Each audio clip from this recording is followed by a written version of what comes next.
Blog Talk Radio.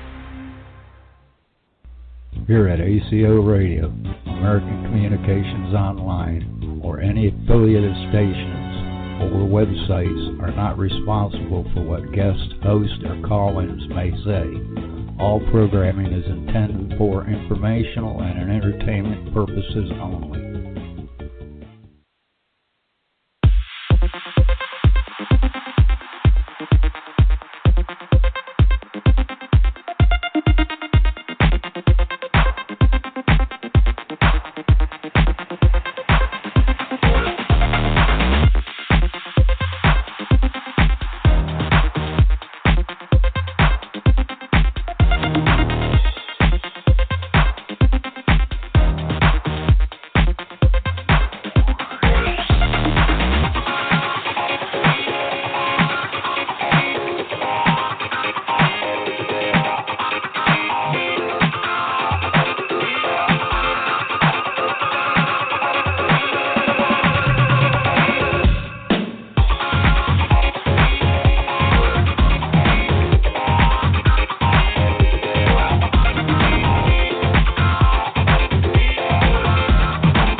Oh, I apologize. Hello, world. I apologize. I was on the wrong channel. Fancy that. Dumb me. Okay, let's call back in. I apparently wasn't being heard, so let me try this again. Tonight, Janet Carolson and Teresa J. Morris together are hosting ACO Association Authors Book Club, and I apologize if we had some time missing. I think she and I left the planet for a minute. So, Janet, if you can get our host to call back in, our guest. Our guest tonight is a member of an Authors Club, unofficially, in our Facebook group. And I've asked him to be our poster child for tonight by invitation only. His name is Paul G. Vecchiet, author, member, and I'm going to get Janet to read about him in our American Communications Online radio station we are putting together as ACIR Radio. Janet and I have been together since 2012 in this radio business, but she and I started back in the day. So today we've got a veteran. Janet was a contractor in Hawaii, and I was too, but I was also in uniform. So, Janet, can you hear me okay? Yes, I was talking away and nobody could hear me. Me too. This is simulcast with the Aquarian Radio Network, and today's show is called Portal Stargate. That's our Thursday show. And as I was talking away to no one but myself, today, Me too. Paul Vecchiet is, let me tell you a little bit about him. He was born in Italy. He arrived in the U.S. at the age of 3. He settled in Chicago for a couple of years, then he moved to the southwest suburb of Hickory Hills, where he went to a Catholic school, and he was in the Catholic school the entire 8 years of elementary school. He graduated high school and went to UIC, which I don't know what that stands for architecture, and he earned a degree in design in 1981. He joined the Air Force in 82. He got commissioned as a second lieutenant. And he currently works for the U.S. Army Corps of Engineers in Winchester, Virginia. He's written a book, and I have all this up on aquarianradio.com where I keep all the descriptions.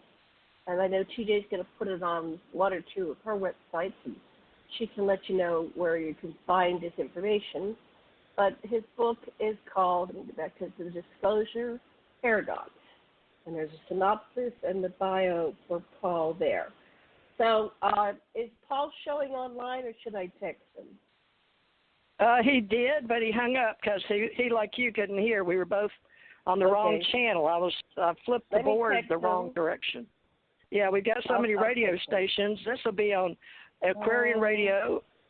This will be on TJ Morris ET Radio, ACIR Radio, and, of course, all our distribution channels, iHeart, iApple, or whatever they call it these days. It used to be iTunes. Ooh, getting a lot of feedback. Here, Janet, I'll call him. Let me call him, because that's too much feedback on yours. I didn't know if he had the number. But he gave me a number to call. Do you have it? Yeah, I can see it, the one he called in. Yeah. Okay. I'm dialing it right now. I don't know if we'll be able to hear him, but we'll see. Okay. Because, let's see if we can hear him. All these different channels. Hi, can you hear us now? Yes. Sorry about that. Great. That's okay. It wasn't you. It was I have so many radio channels in this station that I didn't know which one to tune in. That was my bad, Paul, not yours. So Janet's read your description, and we'll have a little dead air between the disclaimer and the bumper on the front, and then Janet and I had dead air because she and I were both introducing our radio stations at the same time, and our affiliates blocked us out. So sorry. So we'll start over, Paul. Janet, this is Paul. Paul, Janet, Carol Lesson of Hawaii. Hi, Paul. If you'd like to say. Hello, Janet. Nice to meet you, too. Hi, Paul. Great. Nice to meet you. I'm really interested in your story. Can you tell us a little bit about the background on how you came up with this story? Is it fiction? Is it fact and fiction? And I'm going to mute because she read your little background, and I'm going to mute for a minute while you talk. Okay. All right. So things had been happening to me since 2009, and it was after I started to learn about meditation, and after that, people I would meet, psychics would give me certain messages about that I seemed to have some sort of special role, multiple psychics. I didn't think much about it. And then things started to happen to me. One big thing was that during meditation I experienced going through a wormhole, which was an amazing out-of-body experience. Then I met another psychic woman, and she started to give me messages, and the messages were coming from another source. So she would go into a trance, and she would give me information. She wouldn't know she was giving to me, so I would have to record it and essentially what it was is this group or entity that called themselves the Watchers. They were communicating to me through her, and they were repeating pretty much what the other psychics were saying, that I had a role to play, that I was going to be a counselor and informer, and they would put me through various tests and so on. And this went on for a good 3 years. It wasn't every day that I would get these messages from this woman, just probably every month or every other month. And then another out-of-body experience was actually going to what people would call God, the source, where I saw what you would describe as just many flashes of indigo light, looking like a beehive of activity, and what those were the spirits between lives, all in one cluster, and that cluster is the source. So anyway, I was trying to process all this information, and I was trying to figure out, how can I tell people about this? And one weekend, after meeting another psychic woman, I wrote an outline, 31 pages, in one weekend of outline. And after that, a mark that appears like a burn mark appeared on my arm. And it's a perfect triangle with a bisecting line and a circle in it. And my psychic friend told me that it's a sign of acceptance. So once I did that, I understood that I needed to write the novel. And so the novel is fiction, but it's about real facts, things that were going on and are going on in your life, correct? Yes, what I did is I took those 10 years of my experiences and messages from various people. I condensed it into a 2-week dynamic cross-country journey. All the characters are based on the real people.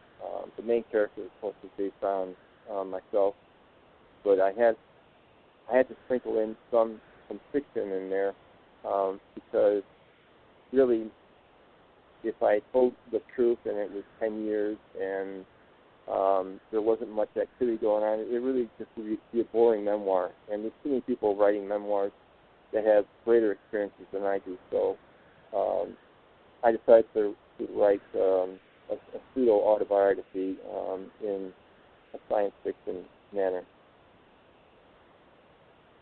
So then we're left to figure. What's that? Whoops, she fell off. Sorry, yeah. Paul. She's in Hawaii. She'll come back. She's, we're at the mercy of the satellites sometimes. She'll be right back. But, Paul, so how long have you been an author? I think I put on here you've only got your book out since November. But I'd like to, all right, so November of this, so you're new. So I'd like to put you in our authors club, and we're going to put that up in our directory and start putting our new authors with their books. Now, is this available on Kindle for those that may want to read it? Yes, it is. It's available on Amazon, of course, and it is on Kindle. So yes, it's available both ways. Okay. Yeah. Well, Janet and I work here. She comes back. Okay, she's starting to show up now. I'll bring her back in. Janet, I'll bring you back in for Aquarium Radio in Maui, Hawaii with our Ascension Center, and we do education and counseling, and I'm actually a psychic as well, Paul, and I got started back in a gold pyramid and was called by God myself. And a lot of people didn't know if we were dealing with other entities or angels or extraterrestrials. But Janet and I got started here a long time ago. Stanton P. Friedman was our first real interview on TJ Morris ET Radio. So I had his blessing. And then do you know who Stanton T. Friedman is, Paul? Oh, absolutely, yeah. Very popular, very famous, and he passed away recently, I thought. Right. He and I were on some investigations together with Don Berliner, Don Berliner. I believe Don says Berliner. And he helped me start UFO Association years ago. And it's like an invisible college for many of us. So I'd like to know anything you know about your Air Force. And if you will, tell us anything that you did with the Air Force that you think may relate to Stanton Friedman, our UFO Association, our Invisible College, or if you had anything to do with security or intel, or give us where you worked on the bases. Sure. And me and Janet will listen, and then she'll come back. Okay. Go ahead, Paul. Yeah, interesting you say that, because in the chapter called Into the Rabbit Hole, that really is the event that opened my eyes that there was some alternative, things going on that we're not being told about.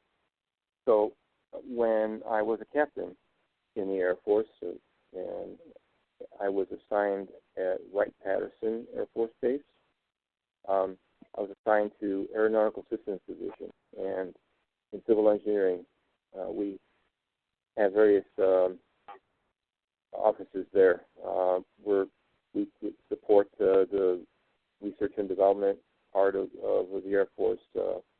We would support them both for getting contracts with architectural engineers, and also we would be doing stuff day to day on the base, because the base had laboratories.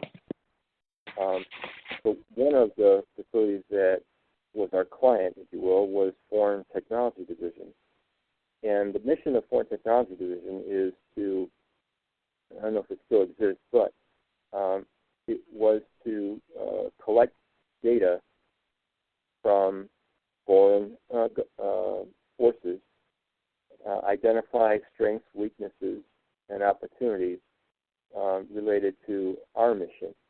So we try to identify their weaknesses so we can take advantage of them. And then we would identify their strengths and things that we were not quite ready to defend against. And then they would take that information and give it to our R&D guys. So one of the jobs that I had, a task that I had, was to inspect a project on the second floor of that complex. It was a two-story metal building, a warehouse, very large. And the entire second floor was gutted and was going to have like supercomputers in there. At that time, in the late 80s, we still, we weren't quite in the micro sizes yet. So they needed a lot of space for what they were doing over there. And, obviously it was classified of what they were doing, so I didn't know what they were doing. I just was there to look at space, make sure that the contractor was prepared to do the construction, making sure that there weren't any conflict between what was in the space and what was on the documents and things like that. So when you go to the Foreign Technology Division building, it was surrounded by motion detectors on the lawn. And then when you go to the entry control point, regardless of your security clearance, you had to be escorted. So, and I had this all pretty well detailed in the novel, by the way. So I was escorted up to the second floor, and it was, it was gutted. There were no ceiling. Light fixtures were temporary. It was dark, and it was quite like an echo chamber in there. And I looked for the drawings that were called the as-built.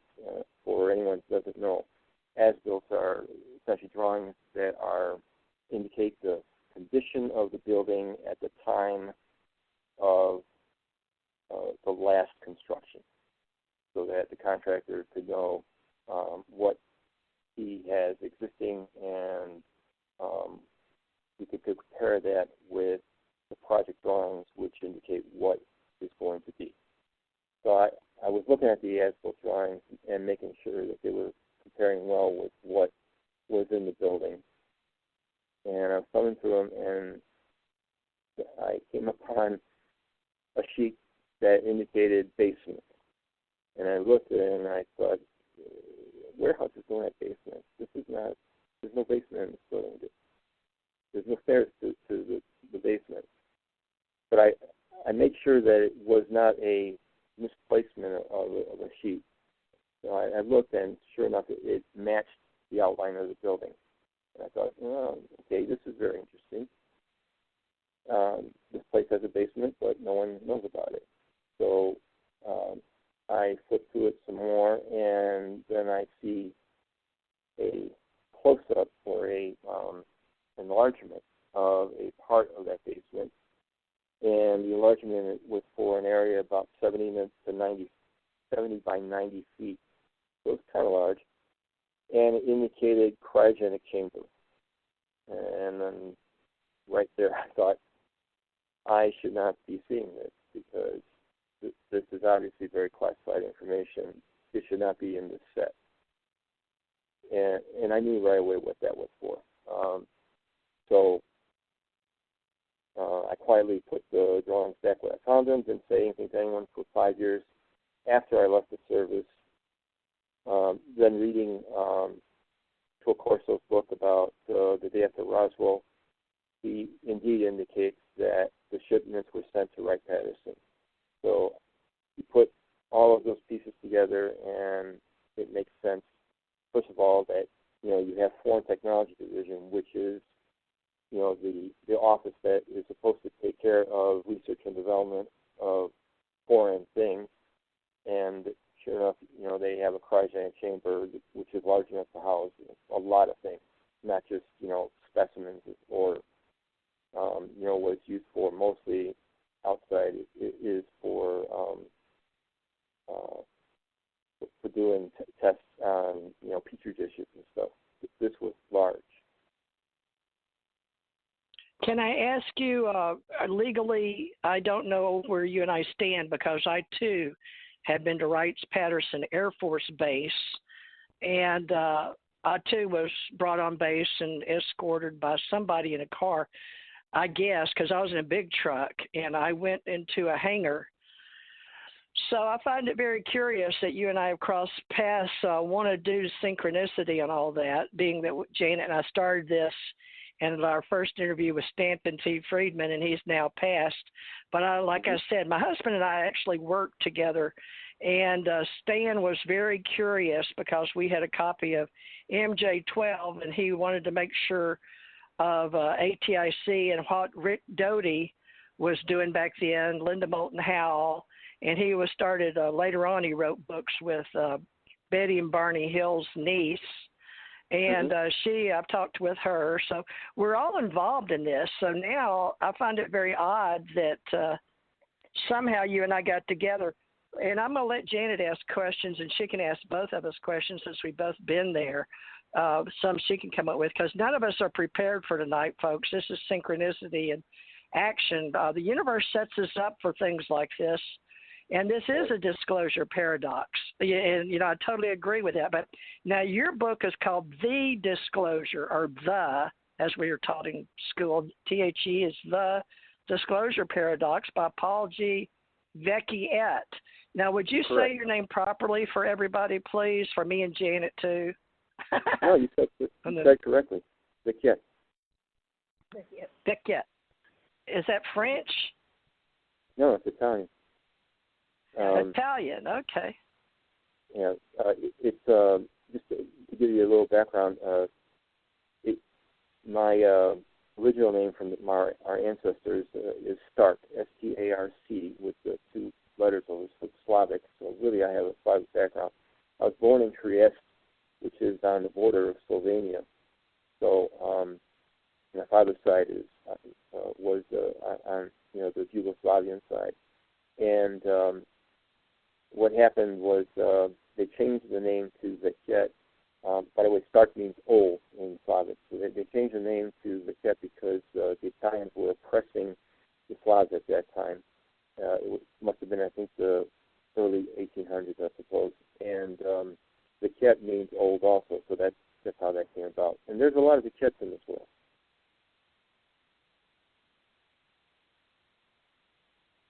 Hello? Hi. Okay, a lot of Vecchiets in this world. That's good. It's something I'm going to back on. Okay.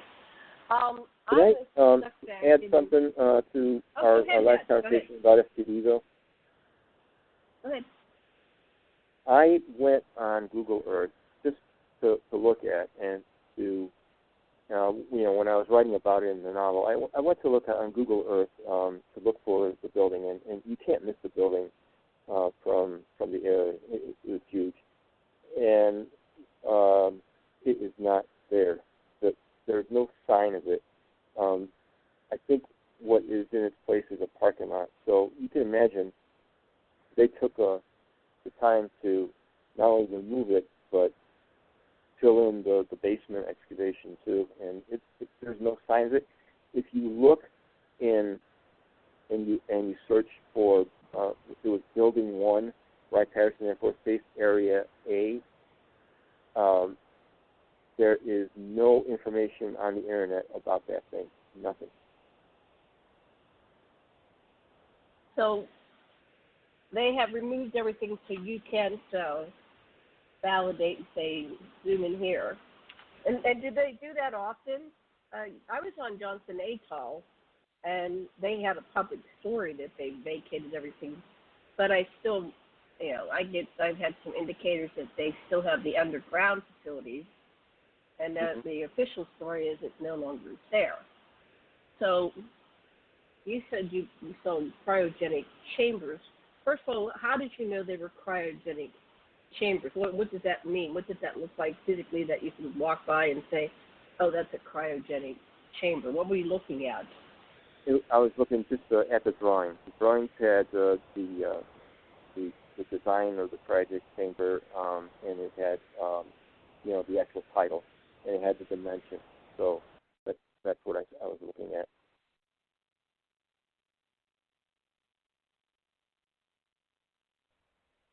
You last there? When were you last there? Here, Pete. When I. You said it's no longer there. When did you last see this facility? Mm-hmm. I was there from 1987 to 1991. Okay. And you haven't been back since, so... No. And then you've looked at the Google Earth and you saw that things had changed. Oh, absolutely, yeah. Absolutely. Do you remember what did you see when you were there? Well, I was driving through. I've been there many times, but as a truck driver going on there, I was delivering parts, Janet. So we just locked and loaded, so to speak, and we were responsible for the load till we got there, and then you must have your fan on. That is your fan on, No, I don't have any Janet? fans on. No. It must be your speakers picking up air. Sounds like a big fan's on. I turned off my computer speakers. Yeah. Huh. Nothing's on right now. I wonder what it's picking up. Cold. Can you hear that? Can you hear it, Paul, when she talks, air? I can hear it pretty well. Sometimes it tends to be a little muddled, but it's fine. Okay.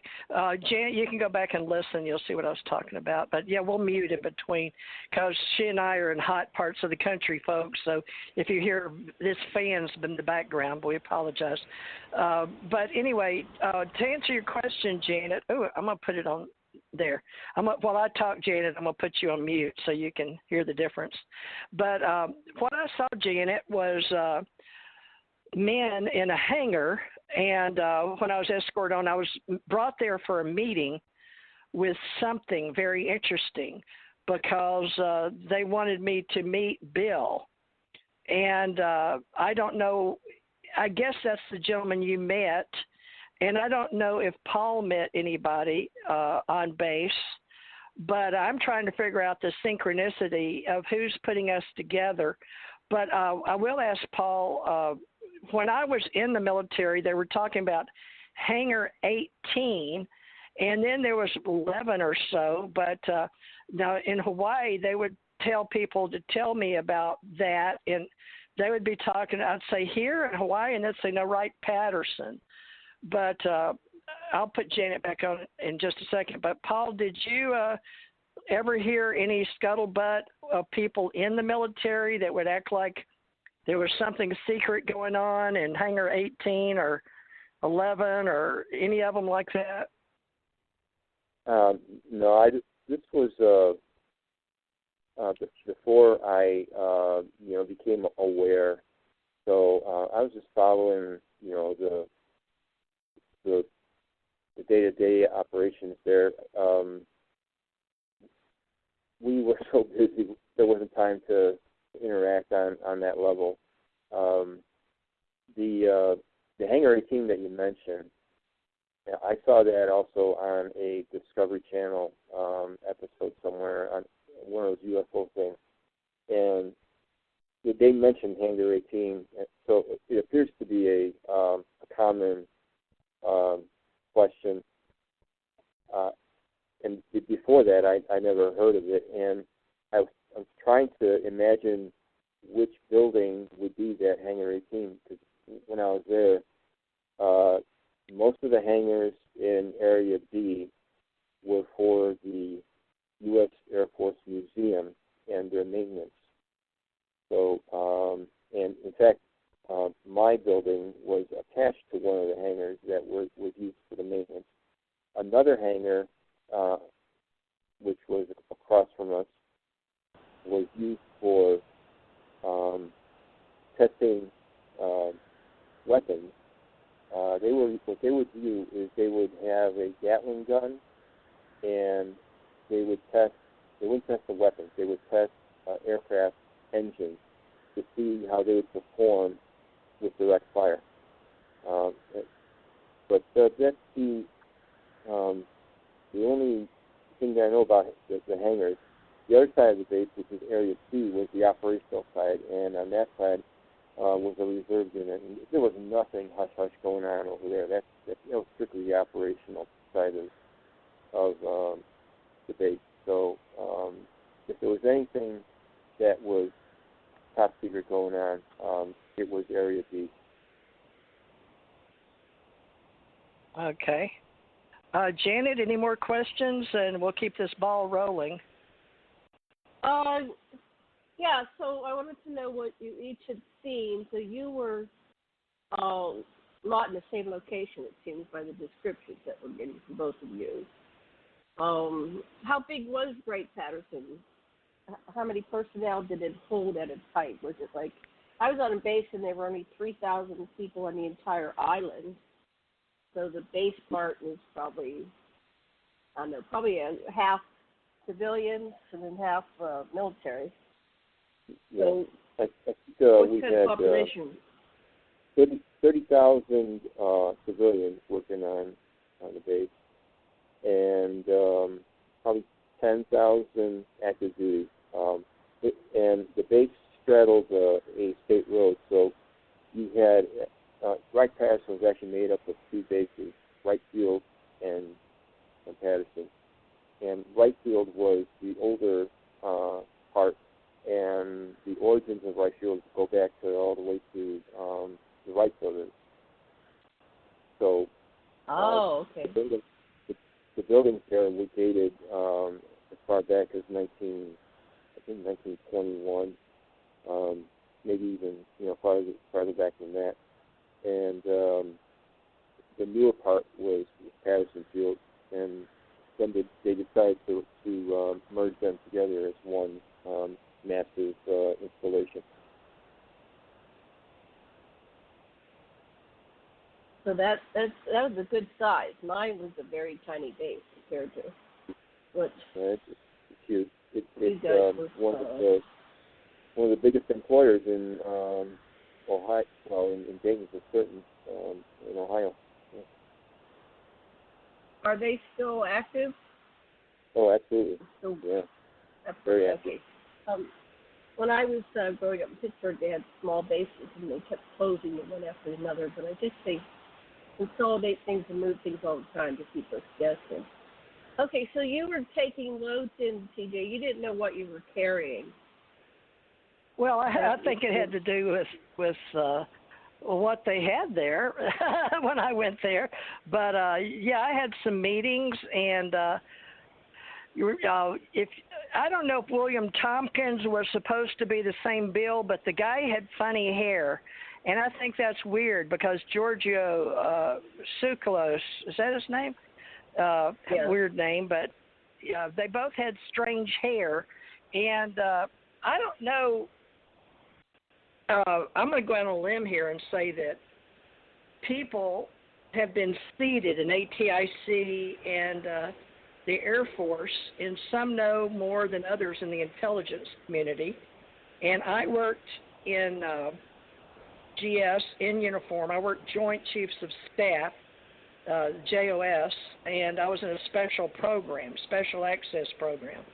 So I never knew who was feeding me with real information. I'm sure Rick Doty had the same problem. But just so you folks know, a lot of us in uniform do a job, but when we're out of uniform, we're GS or civilian, like Janet and I are contractors. But a lot of us get out and we write books. But I just want to mention real quick, the National Museum of the United States Air Force that Paul is mentioning is still there, and it's a wonderful place. If you go there, please check it out. And then if you come over here where I'm at, we have the Pensacola. I don't know if you have been here or not, but we have a museum here too. We also have the Blue Angels, Naval Air Station, Pensacola, and we have a museum here called National Naval Aviation Museum at the NAS Pensacola.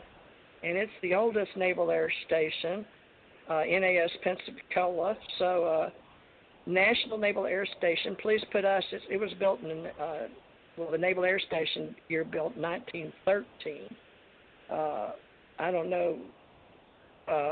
Have you been here by chance with the Air Force, Paul, to Pensacola? Or I'm surely you know about the Blue Angels, though. No, I haven't been to any of the Navy bases over there, but we did some training at Eglin.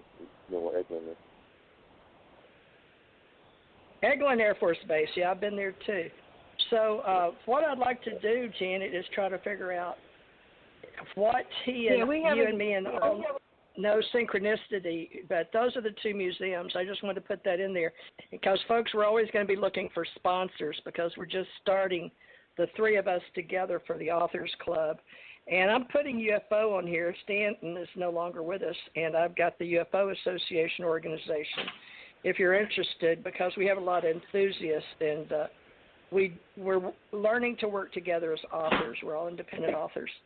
All right, so back to the what Janet will call the meat and the guts or whatever of the show. Paul, have you got any questions thus far? Have I what? Have you got any questions so far? Paul's story, like what Paul wants to bring to the table, because he's the new person. I already know what I know about me. I'd like to learn new things here.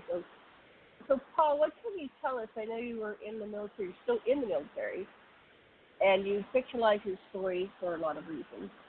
But what are some of the most important things that we might get if we read your story, or that you want to tell us in the course of the hour and a half that remains? Yeah, I'm glad you asked that, because yes. The military is just a small part of that. It's just my awakening process.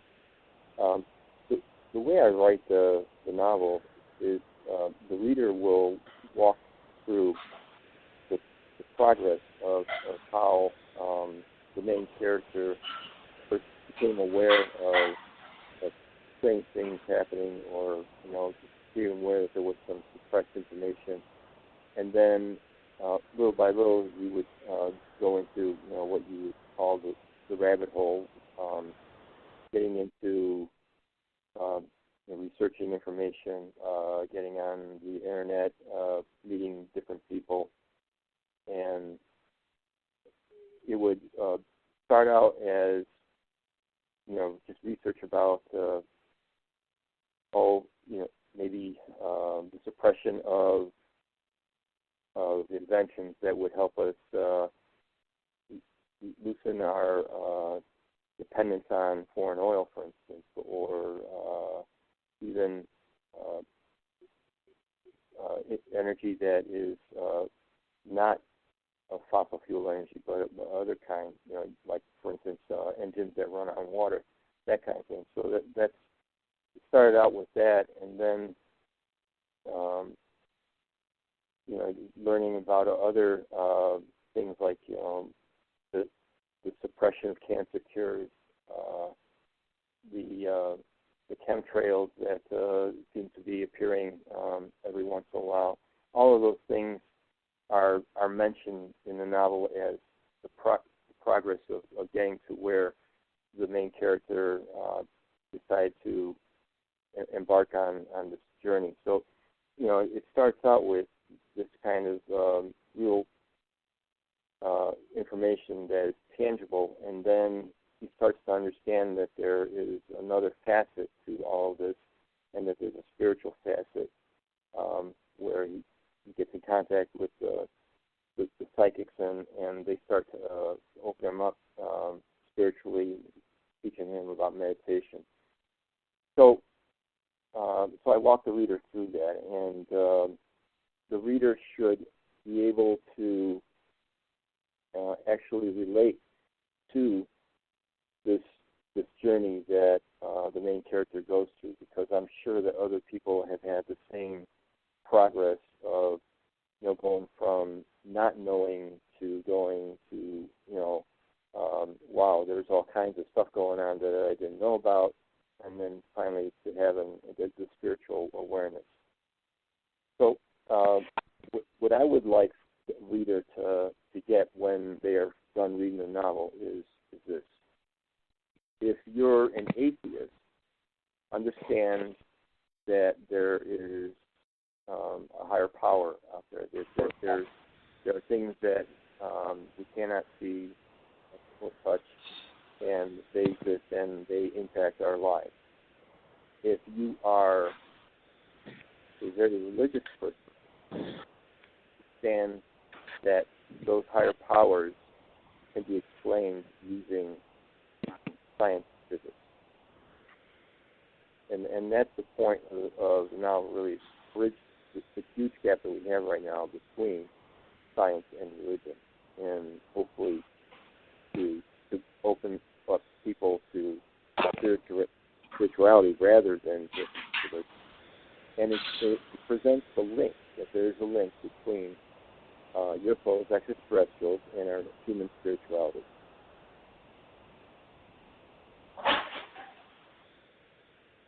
So what is this link? How do you describe it? Well,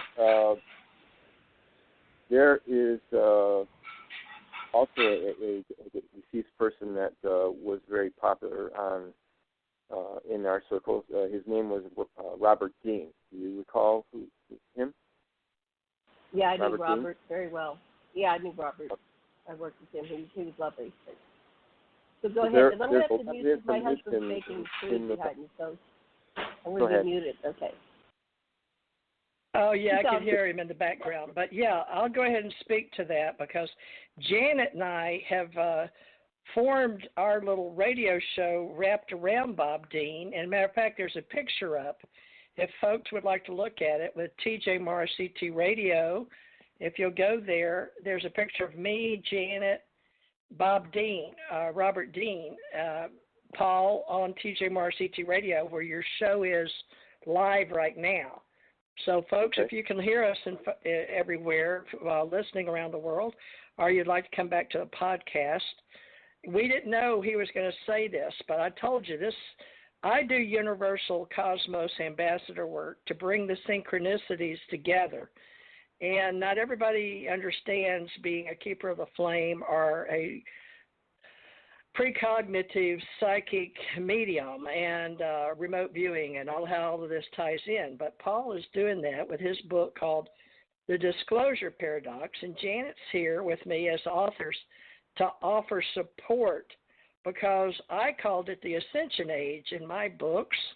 And we made the New Age books around all the book stores. I met Deepak Chopra. But to answer your question, Paul, of course we know who Bob Dean is. So what we need to do with people like you, is especially prior military or younger than us, or in our same age group, is establish when do they feel like, and I've seen this on many, many YouTubes, do you believe you came here because Ascension Center education is about awakening the soul and to understand the soul purpose, not only based on your spiritual path in this reality, on this side of the veil.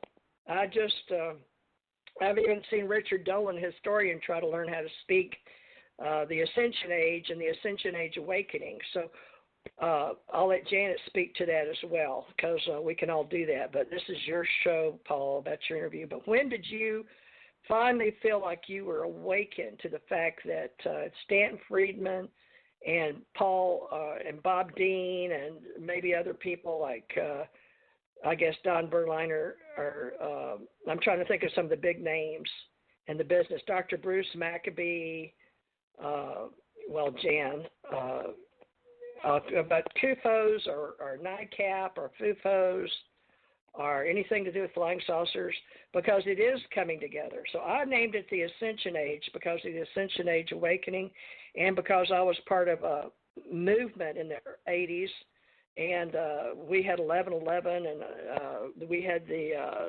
so many people working together in the psychic realm. So yes, they're evolving together, but a lot of people don't know that. So back to you, and then Janet, I'm sure, will be full of questions because she runs the Ascension Center Education, or ACE Network. So Paul, when do you think you woke up to the fact that these realities were crossing in your life? When did you feel like you woke up that maybe the metaphysical world or the sages and the mystics and the oracles may be right, so to speak? I would say August of 2013 is when I had multiple occurrences, synchronous events, messages from the watchers. That's when it all came together for me. It had been leading up to that. I never strayed from trying to do more and more research, trying to learn all of the angles related to both the phenomenon, the UFO phenomenon and our spirituality. And when I was listening to Robert Dean, it certainly made a lot of sense what he was saying, and my novel kind of parrots what Robert Dean was saying about our spirituality and the links to the extraterrestrials.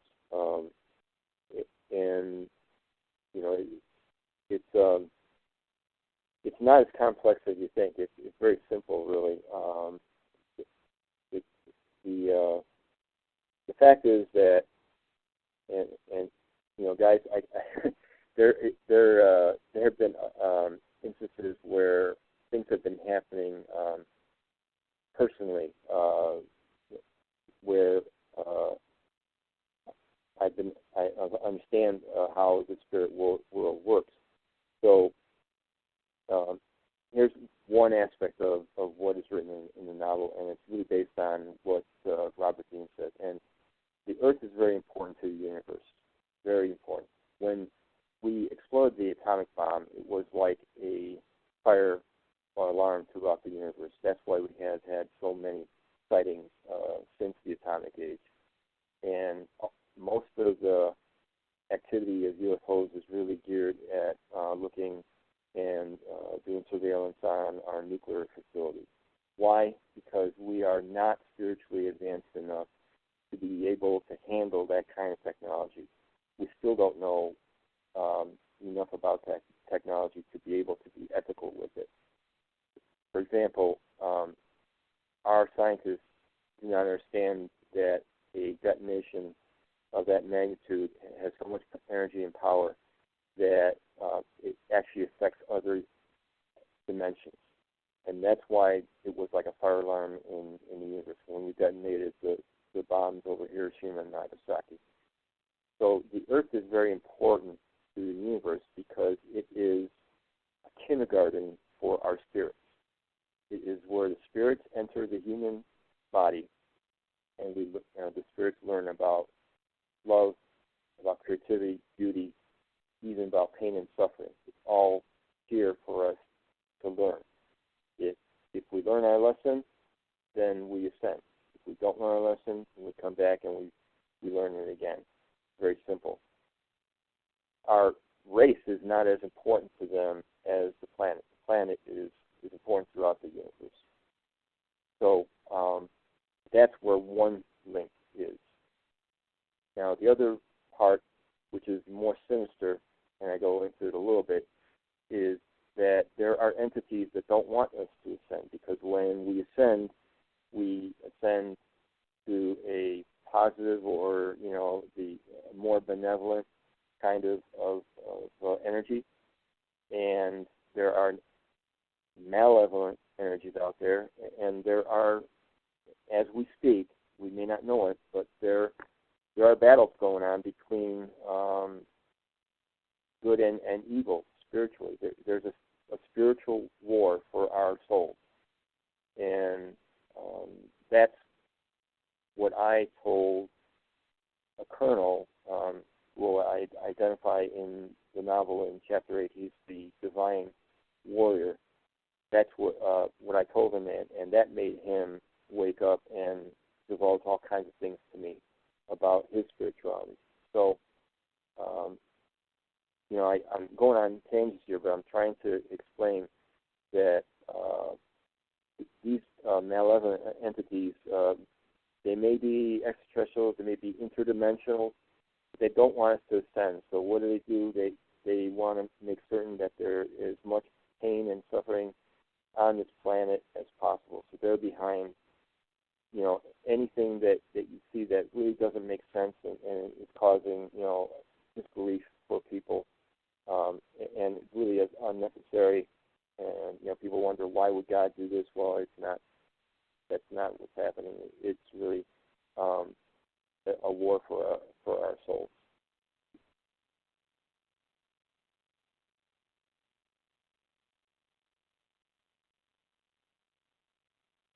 You there? Anyone?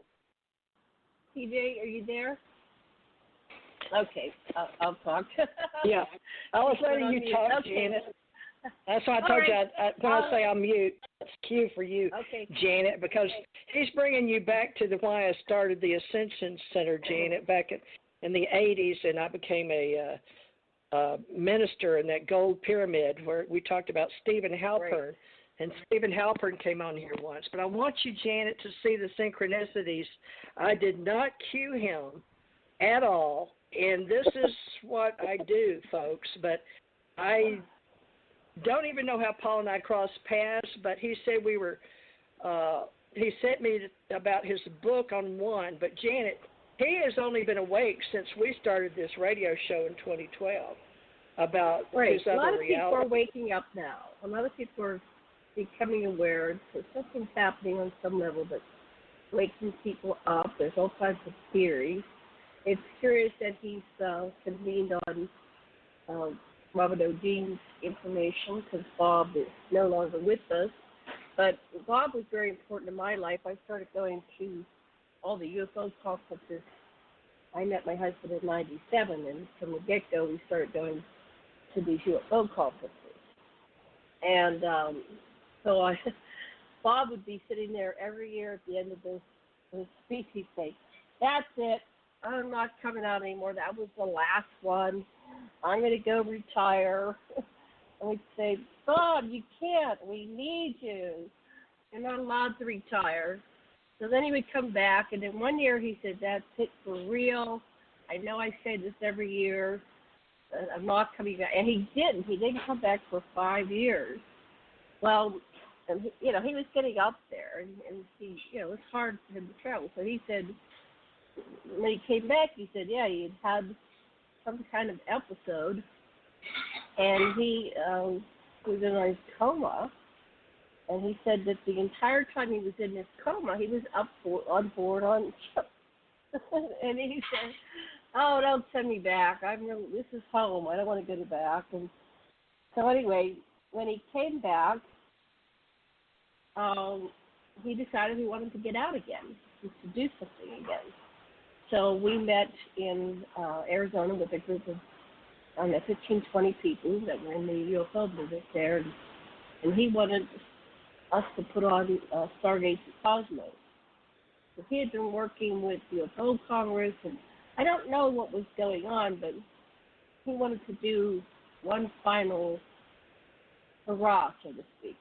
But it didn't come about, and now he's passed, so it's ironic that you're revoking him, because he has holds a very near and dear spot in my heart. And when we were meeting, I was just looking at each other, and we were both just crying because we had this awareness of connection to Source. Like you said, you said that you've been on the way home to Source. So somehow, looking at each other, we just started crying, these tears just streaming down our cheeks, reconnecting to Source. So he really struck a chord with you. Yes, with he did. information. Absolutely. And he struck a chord with me, and I was and very me. blessed to know him. And he struck a chord, with me as well. Yeah, me and my husband, and working. That's when we have the Allied Command, Paul, is because there was controversy with people, even staying in our own community that you weren't aware of, because for whatever reason, we have a UFO association, but this goes way back to the 40s, and we were all tracking when I came in 51, which was December 26, 51. So I will ask you to bring up, I told you 1226, but I want you to learn how to work with Janet and I, and we have an authors book club, but you also mentioned Philip Corso, and she and I didn't have time to tear apart because we wanted you just to talk about your book. But I want you to tell me about how Philip J. Corso, because my Uncle Strom Thurmond, that's who he told me was 3 or 4 generations. I don't know if he was or not, but that's what he said. But he used to call me about working with him and the government and the UFOs, and I was caught off guard because I had been around UFOs as a child, and I considered ETs angels. But apparently he knew my name because it was spelled the same way as his. So when I went into the intelligence agency in 1967, I didn't know NASA had a big part with the CIA in the history and the clearances. I had to learn all this. But Philip Corso's name came up, and then me learning, and I don't know who all wanted me, but I believe that extraterrestrials that visited me in White Sands, and that's in one of my books, or many of my books on the Ascension Age, and what we're doing right now. Like I told you, I'm a precognitive person. I died, so I was looking for my own answer. So Janet had me take a book I had, and she wants all the details of my biography, which I don't know how I'll get them all in one book. But Ascension Age and Ascension Center are my theme, and what we're doing today with all the synchronistically involved. So I want to know what you know about Philip Corso, and then Janet can speak to Ascension Center and motivational speaking and how it all ties in, because she's been running the Ascension Center network since 2012. But let me let you speak first. The only thing I know about Corso is from reading his book, The Day After Roswell. And I read it, pretty studiously. So very familiar with the process the things that he did, the reverse engineering that he was involved in, giving the information to people in Bell Labs and such. And so that's the only thing that I know about Phil Corso. I guess it has been a very popular book for people to read, and it's an easy read. It's not very long.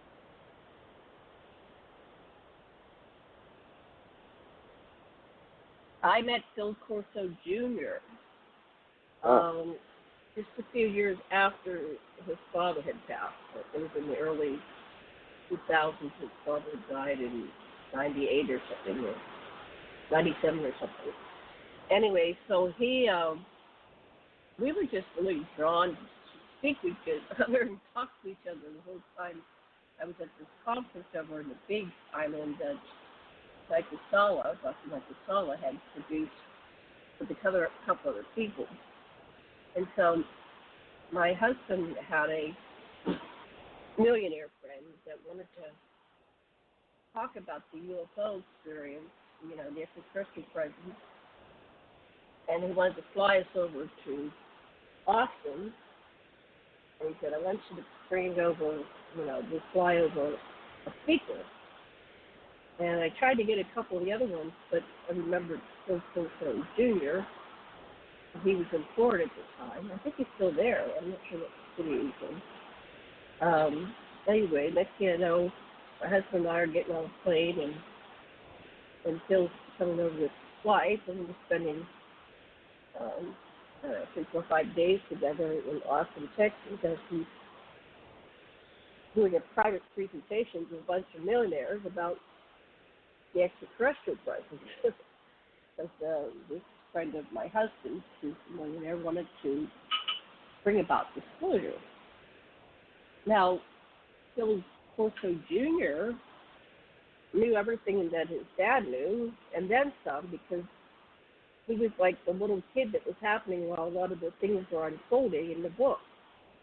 Mm. So he had been exposed to these amazing craft and creatures, and I don't remember details because that was quite a number of years now, but I was just, he didn't even share that level of experience with the audience, the millionaires, because it was brand new to him, to them, right? But since I'm a lifelong contact experiencer, he was able to go in a lot of different directions that he couldn't with those people that didn't understand it. So I've been very blessed to have these experiences. So, TJ, did you ever get to meet Phil Corso or the son? What was your experience with Phil Corso, Senior or Junior? TJ, are you there? Yeah, I'm sorry. My connection to Philip Corso is through Strom Thurmond in Washington, D.C. And personally, going to Washington, my father, who's deceased, took me to Washington, D.C., and I don't know, we had different places to stay at that time. But the interesting thing about what Strom Thurmond wanted me to do, and during that time, was I was at the University of Alabama, and I was trying to put together my life as an investigator, and he knew about my Assured Confidential Investigative Reports and the ACAR, and I don't know if he knew my history with my uncles going to White Sands and working at NASA, or my aunt, but apparently Strom Thurmond knew of all our Air Force connection, and my aunt working before I got on the planet, and apparently he knew a lot of stuff. He wasn't as dumb as people think people from the South are, but we get a bad rap. We may talk funny, but I think, and I don't know this for a fact, but for this radio show. I believe this is no coincidence that Janet is asking me questions because his book, somehow back in the day, I knew he was writing it, and Strom Thurmond led me to believe that I would be working with the United States of America before. Well, it said May 67 in the newspaper I was going to Washington, D.C., so I count May 10th, 1967. So whatever Philip Corso was doing from that forward, Janet, would be of interest to the public with the name Thurmond, Thurmond, and Strom Thurmond, just like we have Laura Eisenhower and how she uses her family name with the Eisenhower stuff. But you know a lot of mine and Tom's story, but you don't know all of it. So it all ties in with me, Reagan, Tom, back to Stanton Friedman, Don Berliner, the government, NICAP, Dr. Bruce Maccabee, and as late as 94 when Dr. Bruce Cornett, he's new in my life, but apparently he's been in my life for years because he came to Gulf Breeze. Now, the extraterrestrials and the men in black and tornadoes and me deflecting hurricanes have a lot to do with me being here, besides my daughter that was extraterrestrial in origin. And it all ties in together, Janet, with Thurmond and our DNA. So that's why we're going to write this book, because I'm still connecting the dots. So I believe somebody in the universe, being that you and I put the Ascension Center education together with your husband, and I started back in the 90s and you and I met, this is all synchronicities. And Paul read the book and he was touched by it, so was I. Paul and Bob Dean was touched, so was I. But back to you, Janet. Did you read the book with Philip Corso? Because I put his name and his book, I think, in some of my books. But I connected with him before he died, and I did not talk to his son like you did. But Jesse Marcel, the father, and I connected because I went to meet him in not Florida, Louisiana. And it had to do with the story that Strom Thurmond and Philip Corso were putting together. So the book has me in it that Paul read. And I read he doesn't. Book. Oh, you did? Yeah, I read the book. I didn't know you read the book. When it first came out, yes, and I loved it. And I was so excited about it because it resonated with my soul and it told. Well, some people criticized him and they said that it wasn't true or he was making it up. There's just been a lot of critics about the book, but I believed it. It made sense to me. It resonated with me, but what do I know? I can only know what I know. I don't know it all because there's too much hidden from us, right?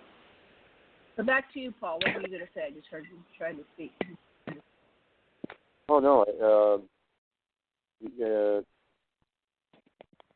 There are a lot of debunkers on Phil Corso's statements, and, the one thing that the government likes is as much information as possible to be out there, because people, lay people, cannot discern between hoax and truth. Shows like X-Files is a great example.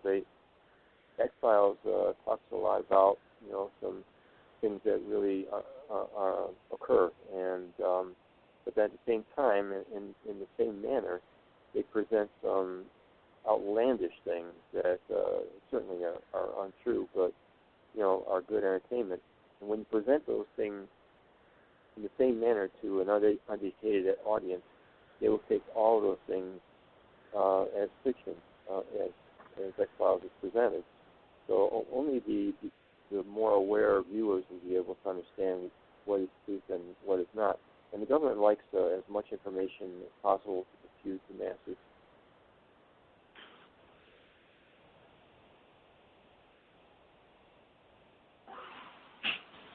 Okay, are we still on air? Sometimes it fades out. Yeah, but we got screwed up. When he stops talking, I mute. I mean, when he starts talking, I mute, and I can hear that your husband and you're in the background. So I just hope you mute in between. But when I mute, then it makes y'all think I'm not here because I'm running the board. So we'll get it together, folks. This is Paul's first time in radio, and I know we hate dead air, and we have some at the beginning, but I'm just going to have to let it slide. So, Janet, with you and me, we'll get back in the groove because, folks, Janet and I have worked together for years, but we were working differently for Revolution Radio, which I've quit now. But Mad Painter's running that. He's our general manager for me, at least my friend that way, and Janet for our Cosmos Radio that we all also market and promote, or did. But I invited a Mad Painter who is Thomas R. Becker on tonight on Skype, and he can make it tonight, but he's been rather sick, Janet, I think. So This is going to be called, for me, it's Disclosure Paradox by Paul G. Vecchiet with the ACO UFO Book Club.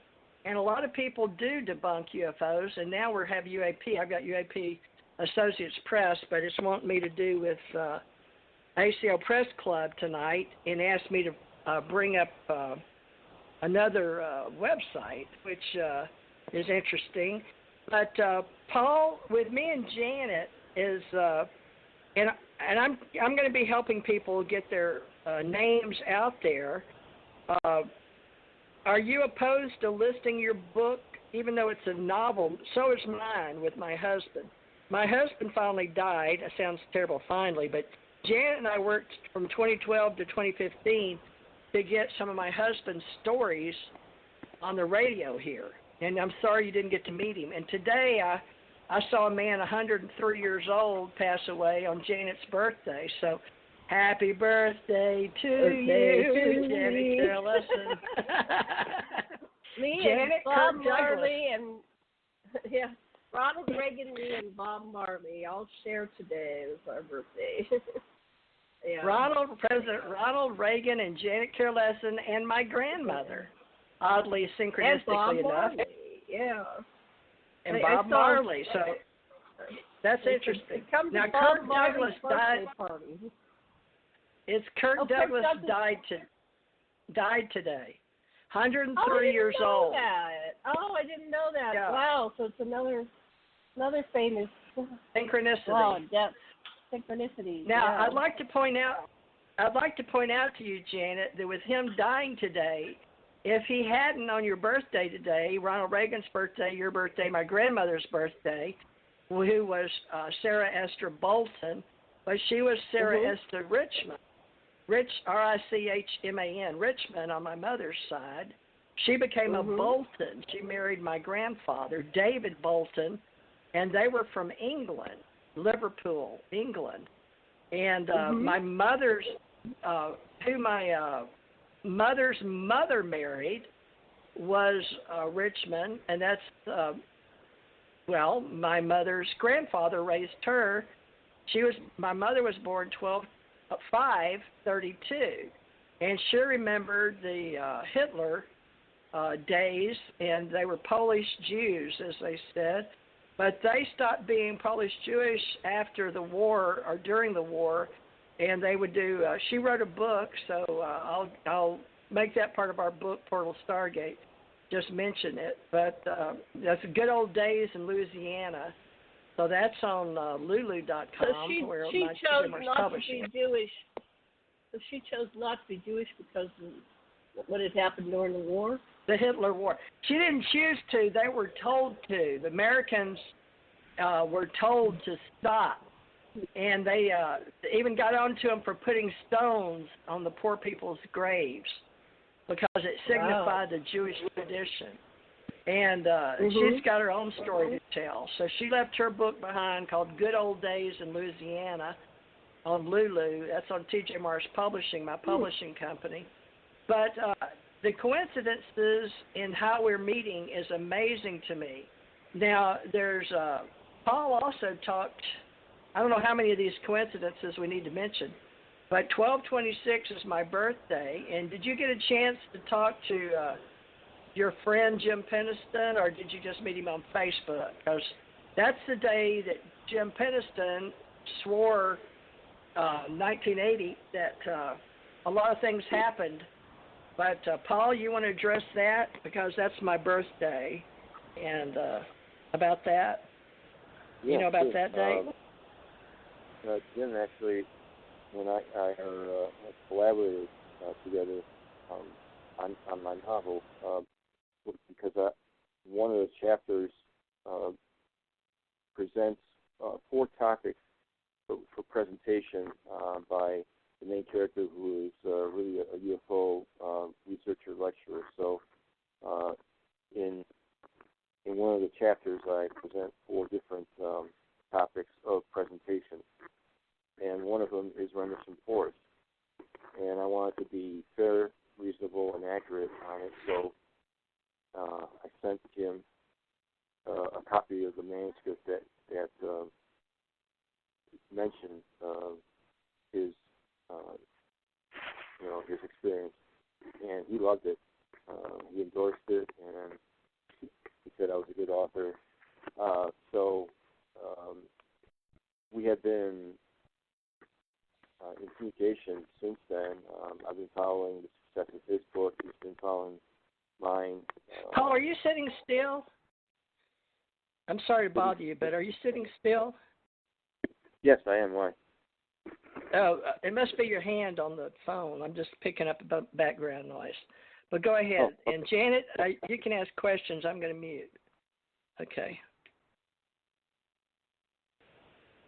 Yeah. So Jim and I have a good relationship. He's the one that told me about Kindle Direct Publishing, and gave me some information that I didn't understand when I was first publishing the book. He's been very helpful. He's a good guy. Wonderful. Okay, so I'm going to ask some questions. I saw in your book that you were mentioning Lemuria and some extraterrestrial species. Did you have any direct interactions with any extraterrestrial species? I'm trying to remember how I came about to use Lemuria. I was doing research about Mount Shasta, and I came across some articles from researchers talking about the Lemurians that may be in the mountain itself. So that's where that came about. So I kind of borrowed from that. I don't have any interaction with anyone of that nature. That came about just from research. Have you ever had any kind of interaction with any extraterrestrials or craft? None other than the messages that I got from that psychic woman. And what did she say relating to ETs? What was her message to you regarding ETs? She was more spiritual, but there was obviously information about extraterrestrials and their activity on the planet. A lot of it, though, had to do with extraterrestrials originating from places in the planet, which is a theme that I have in the novel. So Antarctica, Alaska, the Himalayas, in the ocean, and of course South Bay, New Mexico. But the interaction that I've had is through an entity that call themselves the Watchers, and according to her, the Watchers are like an echelon below the realm of what we would call angels, and their mission is just to monitor the activity on the planet and maybe guide us spiritually. So that is the only interaction that I have had with anyone that isn't human. Interesting. And what kind of interactions did you have with the Watchers?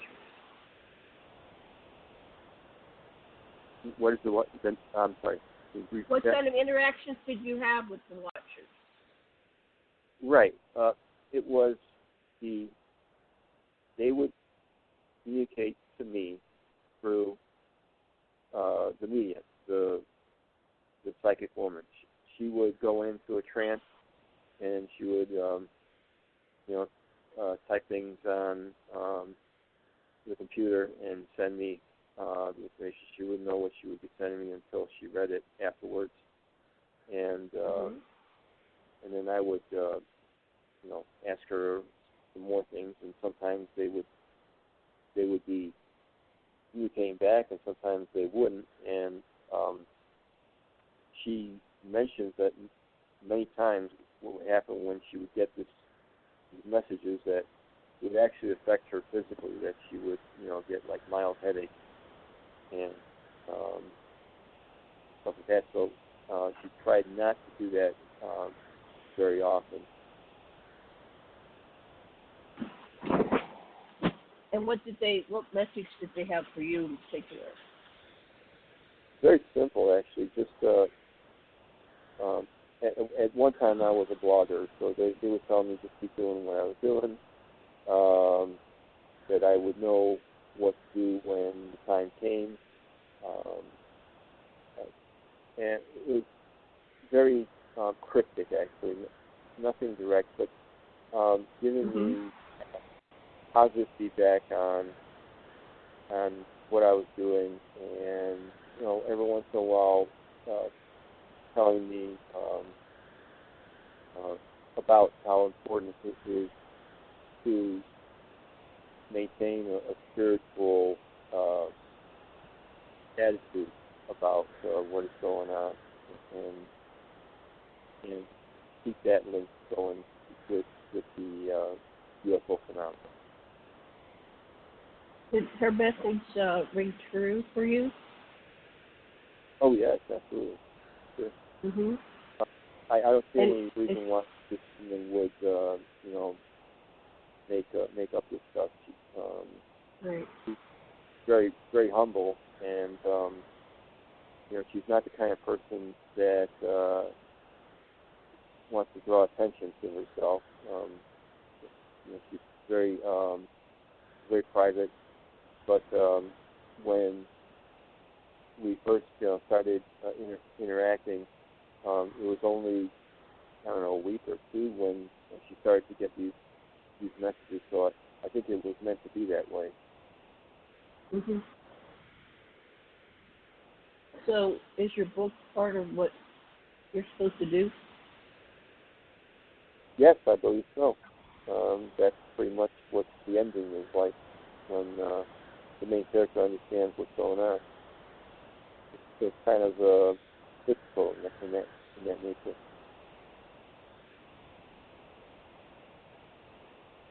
They mentioned that I'm a counselor informer, and then I use the novel to inform, but also to entertain. Do you have any background or experience in counseling? If I have a background or experience in what? Education or background or experience as a counselor? No. Being an officer in the Air Force, you know a little bit about leadership, and you know a lot about communication. So that's one thing, and I got a degree in management. That part of part of that degree, you learn a lot about behavior and how people are motivated or what motivates them, and the human behavior is a big part of being a manager. So, other than that, no, I don't have any experience of being a counselor. Well, Paul, I'd like you to. Real so. Just the title that Paul, you gave me. Can you hear me, Paul? Yeah. All right. My company, before all the other Ascension Centers, I was guided like you are, but not by I'm a psychic. Does my name as a psychic, it's been out there since the 80s, and I've trained probably over 1,500 psychics. I quit counting back in the day in Houston and in Hawaii. But does my name Tara or Tara as a psychic mean anything to you? I haven't read your book, but I'm a psychic, and a lot of the psychics I train knew of my story of the Ascension Age and the Ascension Center, and why I started training psychics in the Ascension Center. Does Tara mean anything to you? Tara? That's my name. Huh. It's funny because one of the characters in the novel is named Tara. You say Tara. That's fine. Yeah. Well, tell me about your character that you put me in your book. Am I a psychic in your book? No, she's actually based on a real person, and she's a U.S. Air Force airman who was a radar specialist at Nellis, and they abused her physically and mentally, tortured her to make certain that she wouldn't retain this forbidden information, where she was given tasks to. You're fading. Can you speak louder? Give me your louder radio voice. You're fading into the. Yeah, speak louder. You're losing your breath. So Tara is an Air Force in the Air Force in your book. Yeah, and now Okay. and she was a radar specialist, and she was working on radar that would be used on high performance, high velocity vehicles that were not in our inventory. So what Sounds they did like is me. what's that? Janet will explain that later. But Janet, this is very blowing my mind because I knew Paul as part of our Portal Stargate in our ACO Authors Book Club. So we all might get to write a chapter of the Portal Stargate together. Who knows? But, okay, Paul, keep going. Whatever you want to share about your Tara Air Force. What kind of equipment? You mean not of Earth origin? Did you use any of our acronyms in the alien ET UFO community? Like NEOs or not of Earth origin or UAPs or EBINs or anything like that with Tara or not? Just one chapter where she is she's in a underground bunker, actually an underground training center, and they find her and they rescue her, and then they get out, but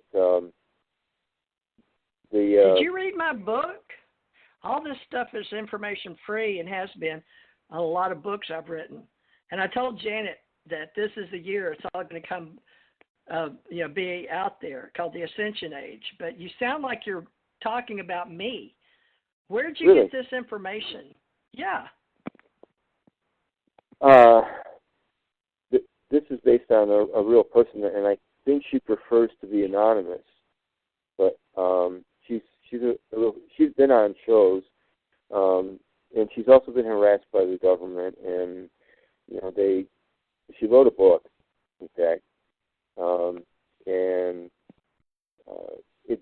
I guess it didn't do very well. But she wrote a book about her life and her experiences in the Air Force, and it's quite a read.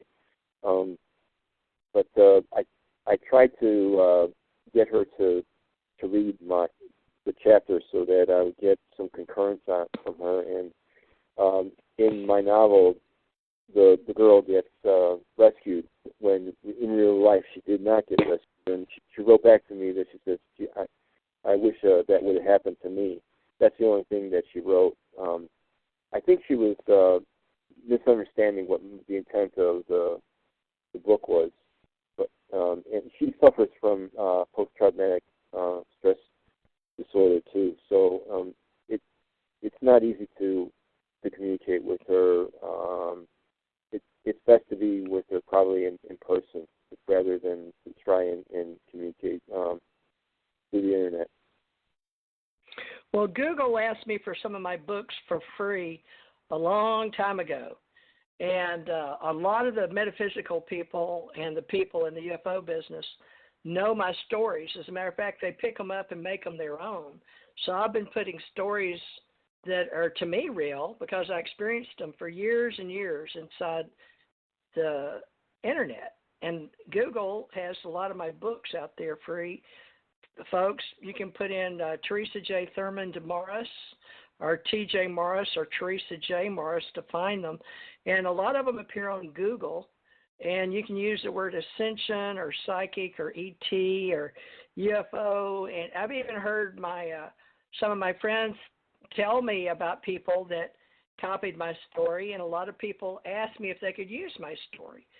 But now Janet and I are concerned about in the future our copyrights on our books. So, Paul, we'll have to work with you because it sounds like you got a lot of my story. And if you ever get hold of my books, there's too many out there. But the key words have been part of, the internet since we started in 87 on our project with Stanton Friedman to promote UFO Association in 87. And I went to see Jesse Marcel. It's sometime in the early 70s, and my husband went to work in 67. I had my daughter in 68, and so Angela was born, and then Lauren was born when man walked on the moon. So Angie was born 3/25/68, and Lauren was born on 4/3/70. But I've got stories that intertwine. Now, you mentioned she said she was harassed by the government. Why weren't you harassed? And because you made it a novel, or did she write a bio? Because I'm in that situation myself. I've read a lot of books, but they ask for them. So I tell them they can put them in Google. But I need you to explain that because Janet and I are fixing to do a book, but it may have to be a novel. Now, tell me what you know because you were in the Air Force and why you're not harassed if she is and you're not, please. I think because she was harassed because she divulged a lot of secrets and she used it as a bio, as a biography. And me, I present it as fiction, and I let the reader, figure out what is truth and what is not. But I do have a premise, and the novel is really meant for people to think. It's thought-provoking. It makes them think about what they had believed in before reading it, and comparing what is going on in our society too. So there's, as I mentioned, the government likes to have as much information out there as possible, and fiction is fine with them. And I consider myself a very minor, target as far as being a threat to the government or to divulging any secrets. There aren't any secrets in the book other than maybe what happened at Wright-Patterson, but that's been taken care of. They removed everything themselves, so they could come back and say that it never happened. But after that, there are no national secrets in the book.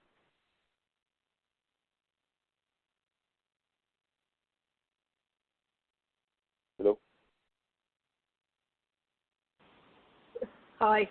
We put ourselves on mute, and then there's a delay. Oh, okay. All right, so you don't have any major secrets, so they're not going to take you out, but I guess that's the one thing to be careful that you're not saying too much. I guess if you're taken out, you said too much. Be too late. Woo! Anyway, so you've never been threatened by the Men in Black, so you're telling your story, you fictionalize it, and that apparently has been going on for a long time. I know Gene Roddenberry was conveying things that were basically true, things that he had uncovered. He had whistleblowers come in, but as long as you fictionalize it, they're fine with it because they just dismiss it and say, oh, that's science fiction. In fact, if you're fictionalizing it, they'll always say, well, that's just science fiction, even if it is true. In a way, you invalidate your information by fictionalizing it, but that's exactly what they want you to do, so invalidate it so they have deniability, and they just say, oh, it was coincidence that were somehow truthful. But to adjust what TJ said, these stories have been getting out there for the last 50, 60, 70 years now, and there are some similarities with the stories. There are people that have flown craft and been on board ships and have realized that ships are intelligent and that they take a pilot that communicates telepathically with the ship in order for the ship to navigate. Sometimes the ships are sentient themselves, or people have been to underground facilities. There's people coming forth from the secret space program, and there's my lab's experiences and lifelong abductees and contactees and one-time abductees and nothing else happened. So CJ and I have been tracking these stories actively since 2012, but I think, we're both experiencers. We've been living in these and been witnessing people in private places before the Internet came about, and we were able to take it to another level. So, okay, so let me look through your synopsis here. Background. Also, I want to talk about I want to talk about. She can be rounding up the final questions to assess this book, and it's called The Disclosure Paradox. Paul G. Vecchiet, and I don't think it's a coincidence, folks, that he and I found each other. But, Paul, I want to talk about the synchronicities that are going on, because the extraterrestrials did involve me, and there's no other earthly explanation, because I've got too many coincidences in my life for the extraterrestrials and the Men in Black, and me being a man in black, a woman in black. And then I never appeared in any UFO shows, but I've worked with men, the X-Men, and some of that. You mentioned X-Files, so that always brings up Dr. Rick Miller, who I'm also helping because he has so many books out there on metaphysics. He's a metaphysician. But I want you to know, did you see Mirage Men when they did a film on with Richard Dolan, Linda Moulton Howe, and Rick Doty, main players, and Roger Moore? Are you familiar with the Mirage Men on Google or Netflix? Miragemen, Yeah. Mirage. Is that recent? Oh, it's been around for a while. It's like a documentary story of trying to control the narrative based on an outside looking in. And Rick Doty was a U.S. Air Force person like yourself, but he was working in, I don't know his story. I keep asking him to come on, but he's under non-disclosure or non-disclosure agreement because he writes for Hollywood now. So he takes his reality like we're doing tonight on this radio show, but he gives ideas and writes them up for people. I don't know who he's writing for. I guess, I don't know if he's working with Prometheus Entertainment. He didn't tell me. But what you'll have to do is look at it, because this they put this level of intelligence and propaganda out to the public back in the early 80s to when I was in 80 to 93. And I thought the Bob Lazar story in 87 was going to be disclosure. But it turned out to be not disclosure. But a lot of people, he's recently came back out. George Knapp, at least the story was in there. But the main players were like, Dr. Bruce, he went in there. But Richard Dolan, Linda Moulton Howe, telling a story to somebody, but they show the early Laughlin, Nevada International UFO Congress is where it was staged, and it must be when Bob Brown started the original UFO Congress with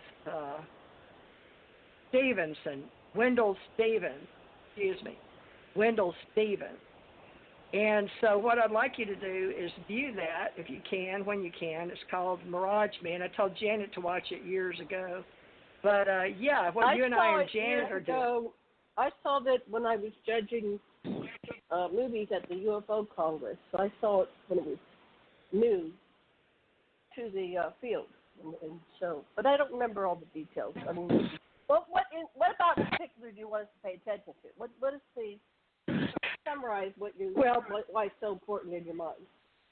The reason is there's various levels in the UFO industry that we are keeping alive, because everybody that's involved is like Jan Aldrich with my UFO Association says people aren't getting wealthy writing books, and he doesn't approve of a lot of the speakers because various people in the military that were involved and know the truth in their perceptions and their observation while it was going on. So we became original historians.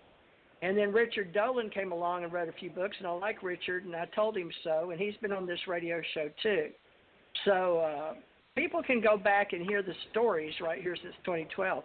But what I'm saying is Janet, me, and Paul, I hope, will work together and explain at a different level that we've all been involved, about what parts of synchronicity brought us together, just like Richard Dolan, Linda Moulton Howe, and Rick Doty, those three people. That's also two men and one woman, but we're two women and one man. But I'm bringing this, what would you call that? So what do you Paul, think, you're the more educated. Brought us together? TJ, what do you think brought us together? Was it like an ET connection, a Men in Black connection? Because I don't know how you met Paul. Paul, I haven't met Paul. TJ, did you call? Well, I mean, met him on the internet or met him in cyberspace. I don't know. I told him to be ready for that question tonight. So let's see if he did his homework. Paul, how did you meet TJ? Well, I think TJ actually sent out a friend request to me, but there are two versions of TJ's account. And so I have one from, I don't know, probably about a month ago, and then this recent one, which was, maybe last week that we interacted? I don't know, because in Facebook, I have so many of them. Every time I'd get a new cell phone, that would automatically create a new Facebook, something to do with the bots and algorithms. But I agreed, because back in the day when I started, 2006, I waited up all night to get my name, and I had to write Facebook because they gave my name to somebody else. It was just Teresa Morris. So I've still got 5,000 on there, but I don't know, because all of a sudden, after I became a developer and I was inside Facebook and I had 20 or 30, they kept sending them to me, and I became an industry, a personality inside Facebook like I did with Google. So some people thought I was being hacked, but it turned out they were all me. And so some people were disgruntled about it, and some weren't. But it changed Facebook. So I don't know, but I've got 20 or 30. But it depends on. I've got 5 phones right now, so it depends on which one I pick up, as to which TJ or Teresa or Tara or Teresa Jeanette Thurman Morris or TJ Morris you get. Same thing with YouTubes. I must have 500 YouTubes, and I've got 500 pages and groups. So I've been doing this inside cyberspace, but I started with the government way before DARPA and Google. Ray Kurzweil started with he moved over from DARPA to Google. I don't remember when that was, but I remember it's fairly recent in my life. But it's back in the day when there was government, DARPA, Network Solutions, and then I think Network Solutions became web.com. But I don't know, to tell you the truth, how Paul and I got together. I asked him that question. And he said, well, you've got... It doesn't matter. Not just it one, matter. two. We all find each other. I think whatever. I think the point is, Paul, that we got together. Yeah. Can we, if you want to take this through to the end, I'm sorry, I have to take a break here. Nature call. So anyway, I'll be back in 5 minutes. I'll see if you're still on. Okay? Okay, Paul. Yeah, it doesn't matter how we get together, except the fact that people like me, I don't track the content. I track the structure. And you being an architect, I would find that most interesting, how you build it. I don't care about the content you put in the building. I want to know who's building it. Does that make sense to you? Yeah, I think so. Yeah. So that's why I want to know how people cross my path, and why I have I guess why I'm doing what I'm doing. I'm trying to say that what I do is important to my own ego, I guess, like you do with your book and me with my radio show, our books, putting us together so we can all three meet each other. But Janet has to, we've only got 12 minutes, so Paul, do you have anything in your book about synchronicities? Absolutely. All kinds of stuff. It's dream sequences, meeting people, saying the right thing to have people activate something in their mind and divulge things that they never divulged to anyone else. And those are all actual events that occurred to me with various people. Yeah.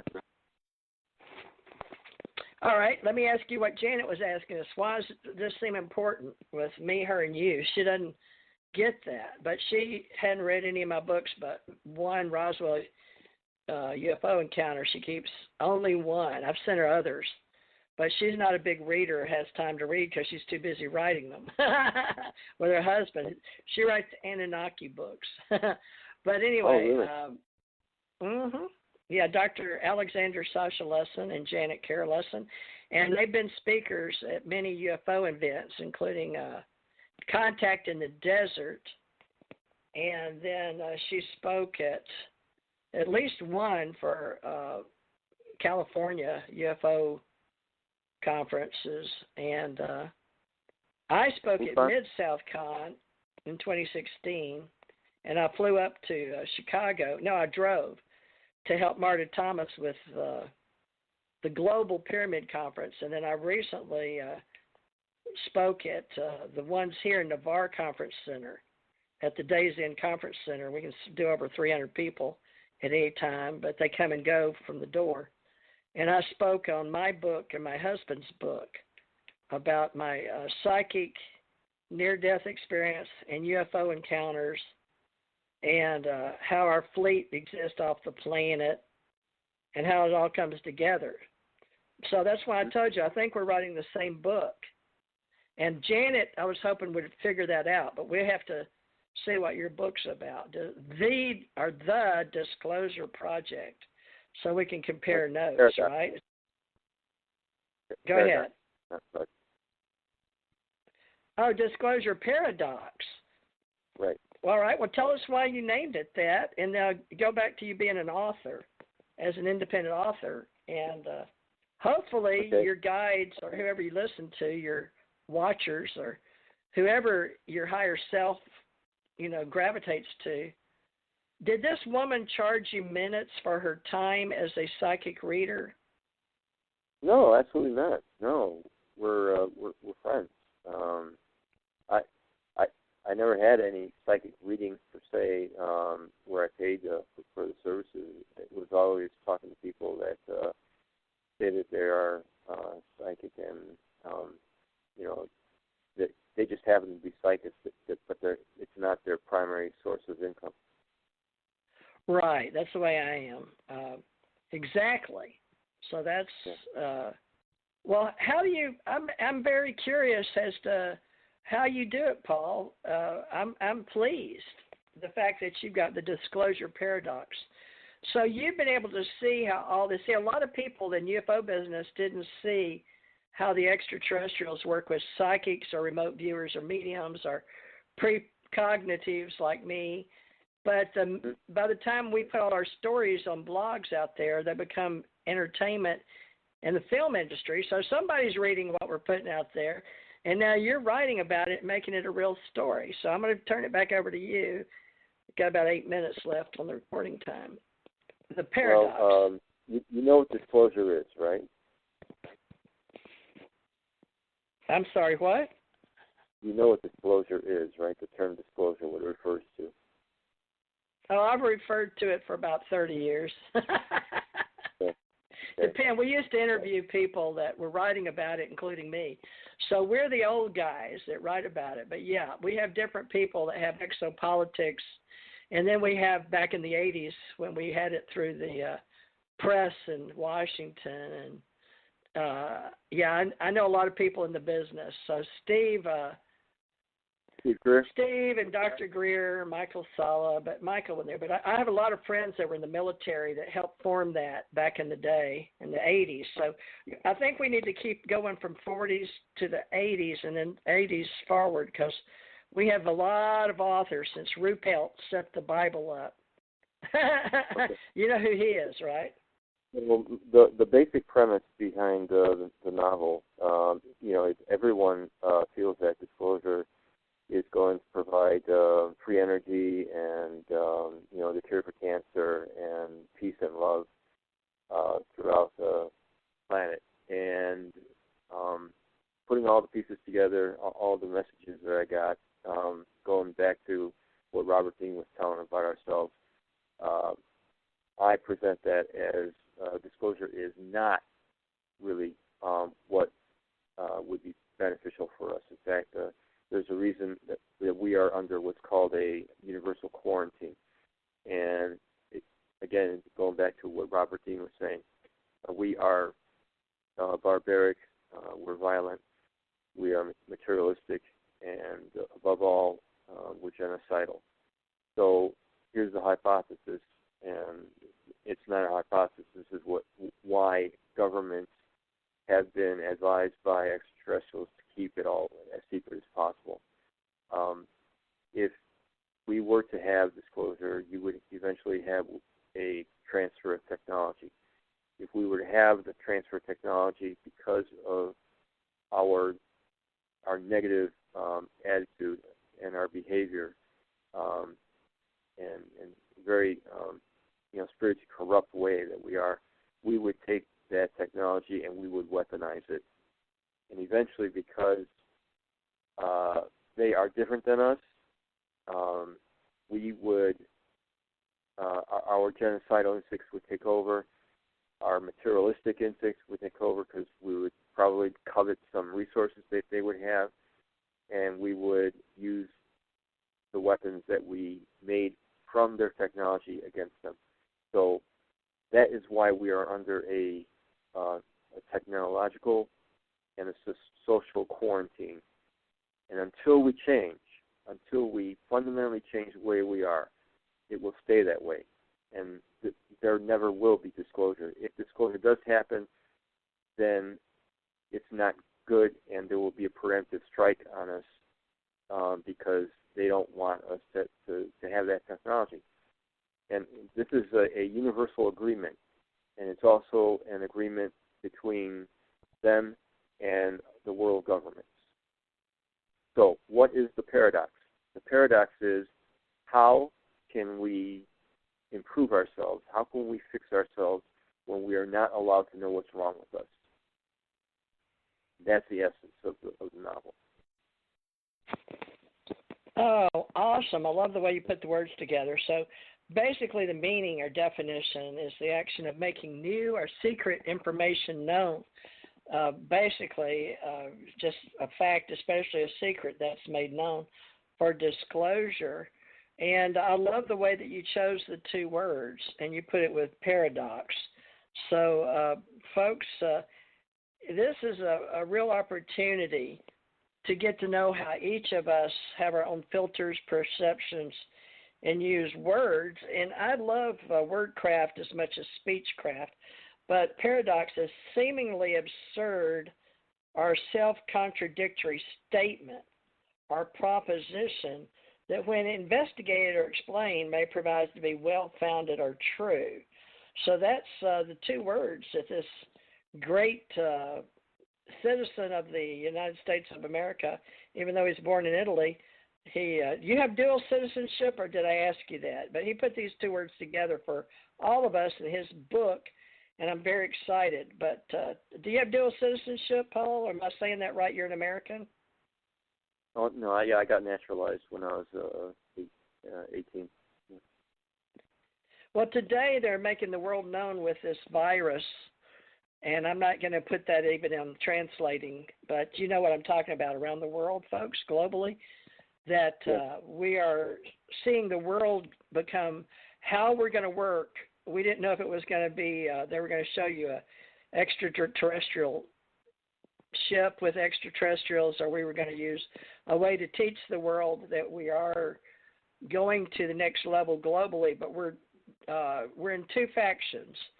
And I agree with Paul, and I told Jim Mars, who was passed a long time ago in the 80s, because he and I were Texas investigative reporter types.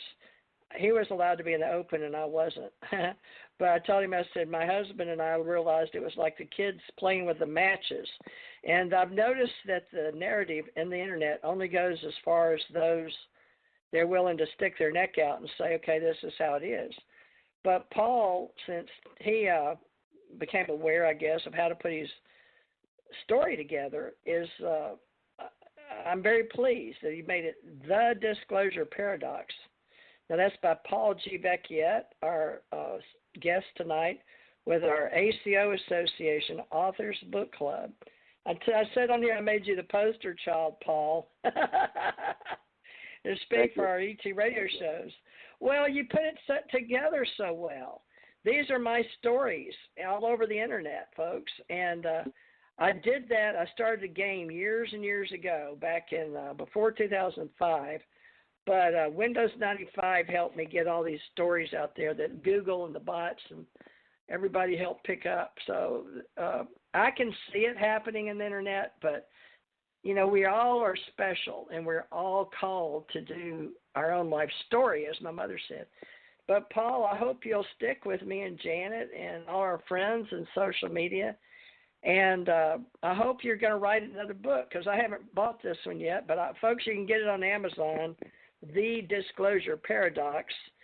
So if you do, please tell him or email him that you heard about it on TJ Morris ET Radio, whether you're on Stitcher, Skype, FM radio, Podbean, Spotify, you know, it doesn't matter. I distribute all over, and I pay for extra. I have to pay money to get these authors distributed. So whether you buy the book or not, at least you can hear about it. But, Paul, I'm very I also excited. have a website. It's www.thedisclosureparadox.com, and there people can read excerpts from the chapters, read the prologue which sets up the plot, read the character descriptions, and even read reviews. Yeah. And did you say you did that on Wix or Weebly or? I did Wix, yeah. It was great. Or Google. Okay. And then the Google Books, it's up there. Let's see. You can hit books.google.com books, and then the Disclosure Paradox. Be sure and put the word "the" in there. He's an independent publisher. I hope he comes with our group, or one of them. And folks, you can go to patreon.com/Teresa J. Morris. I put a J in there. But let me read this disclosure. Louis Silvani is his protagonist, I guess, his main character. UFO lecturer and ET obsessed blogger struggles to convey a sense of urgency to his curious followers. After a failed presentation and a terrifying encounter, Lewis meets Mary Ellen Velarde, I guess Hikaria Apache woman with divine knowledge of Lewis himself. Together, they embark on a fast-paced journey of discovery, full of physical and spiritual challenges and people with astonishing abilities. So as Mary Ellen gradually reveals her own unique identity, a cell of abductees and veterans forms with a goal of assisting civilization towards its true identity. Is disclosure the one event that needs to happen in order to save humanity from itself? Let me see what else you said here. The Disclosure Paradox crosses over multiple genres with action, spirituality, social voice, and relatable characters who mirror the diversity in this world. So readers will ponder our existence, okay? So this book brings controversial issues to light, which will provoke serious discussion and questioning, we hope, of convention or at some of our conventions. And hopefully we're going to get Lewis to talk about the why, but he's also an author, so we hope his intent is to keep writing great stories so he can go to these book events and help promote his book. But there's those that have set religious beliefs who rely exclusively on science for guidance. So most of all, after reading the book, it's hoped that people are moved to partake in a spiritual revolution, which I believe we are, and we're in that, called the Ascension Age. So the book addresses a place where science and spirituality converge, and the book will appeal to those who believe or question traditional religious teachings, people with military interests or experiences, people that believe in life or other planets, or people who believe those in power have ulterior motives, and those who are spiritually awakened. Now, that is the Paradox Disclosure by author Paul G. Vecchiet. It says Paul Vecchiet. Paul, you're a good speaker, and I apologize this wasn't real pure tonight, but I'm going to invite you to come back to be on a panel as an author, if you'd like, and to do further radio shows. If you like me and Janet, you think you'd be interested in coming back? Yeah, sure. Let me know when I could help. And yes, I am writing a second novel right now. Yeah. Well, let's see if we can't get you involved as an author with us. And some people come back once a month, and some people just come to be on a panel to share with other people like us, authors that feel driven to write and to share and to be in the Ascension Age. And you've definitely worked this out, and I believe you have a higher power connection, and your oversoul is your higher self, and you're talking to me now because our higher selves and those that we can channel above ourselves has something for us to do that we may not be totally aware of yet. So, Paul, I enjoy finding out why we meet, the synchronicities, and how you and I got together. But that doesn't matter how. The fact is, we're the now. What is this Mowgli? Is Mowgli your dog? Mowgli is one of our dogs. Yep. And Lila, is that a female Lila? Yeah, Layla, she's they're both rescues. Yep. Mowgli is a pit Labrador, and Layla is a Dachshund Australian Shepherd. Yep. Oh, interesting. Wow, I love dogs. I have a little Shih Tzu. Well, you're in West Virginia. Now, do you live in Arlington or do you live near Tyson Corners? I'll probably ask you that already. What part of West Virginia are you in? D.C. I'm area? in rural West Virginia, which is just over the border of Virginia, near the Panhandle. And I'm actually 45 minutes from where I work, which is Winchester, Virginia. So we're about 80 miles west of Washington, D.C. I remember Winchester. It seems like I used to deliver there. I don't know. Is that the biggest town, Winchester? Well, it's the biggest around town you? near me. Yeah. So you really live out in the sticks. I did too. 20 years in Kentucky. Winchester, Hattiesburg. Now is it? Let's see. Maybe I'm wrong. Oh, I'm saying Winchester where I live. So you're in Winchester, West Virginia. No, that's Winchester, Virginia. But I live in West Virginia. Yeah. Oh, Winchester, Virginia, and you live in West Virginia. Okay. Well, thank you so much. Well, Yeah. Paul, you're wonderful. You're a soft-spoken soul creature, whatever you want to say, humanoid. And I hope you'll watch The Curiosities, especially people 100 years old or more. And I hope you'll come back and share with Janet and I. And if you feel the need to talk, we have panels for you to be involved in with other authors. Okay. And we do shows Tuesday, Thursday, Saturday, and Monday, Wednesday, and Friday, either between she or I or both of us. And we have a lot of friends that do radio shows, okay? So I'm sure we'll pass you around. Now, keep my number. You got my number, Paul? Or because I know you said you couldn't get through. Yes, I got it. All right, I apologize for that. All right, well, let's have you back with the ACO Association or ACO Club.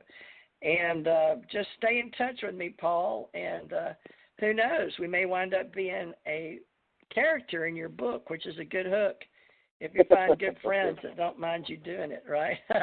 you like that. That's funny, huh? Okay, well, maybe you'll wind up being in my book. You never can tell, right? Yep.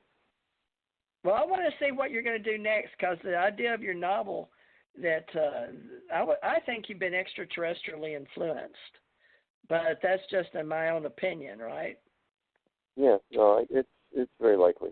Yeah. So I would like you to pursue that or make it a chapter, because we like to feel special and we like to feel chosen. But the things that happen to me, I haven't even written about all the off-the-wall things that happen, and I'm not sure how to get there. So maybe I'll just put it. They don't like the UFO people don't want to read a novel. They want to read the real deal.